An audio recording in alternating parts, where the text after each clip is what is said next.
અંકલેશ્વરથી ભરૂચને જોડતા જૂના national highway number 8 ઉપર માર્ગના સમારકામની ચાલી રહેલી કામગીરીના પગલે મોટા પ્રમાણમાં ધૂળ ઉડતા વાહન ચાલકો પારાવાર મુશ્કેલીનો સામનો કરી રહ્યા છે। ભરૂચને જોડતા જૂના નેશનલ હાઈવે નંબર 8 ઉપર હાલમાં ભૂતમામાની ડેરીથી લઈને વાલિયા ચોકડી સુધી 6 કિલોમીટરના રસ્તાનું ડામરથી કાર્પેટિંગની કામગીરી એટલે કે ડામરનું મિલિંગ વર્ક ચાલુ કરી દેવામાં આવ્યું છે।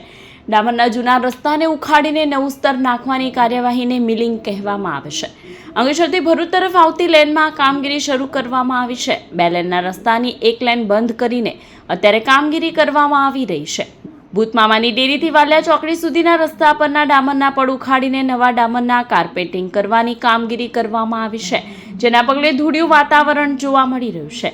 માર્ગની ચાલી રહેલી કામગીરીના કારણે ધૂળ ઉડતા વાહન ચાલકો મુશ્કેલીનો સામનો કરી રહ્યા છે, ત્યારે સમયાંતરે આ માર્ગ ઉપર પાણીનો છંટકાવ કરવામાં આવે તેવી વાહન ચાલકો માંગ કરી રહ્યા છે।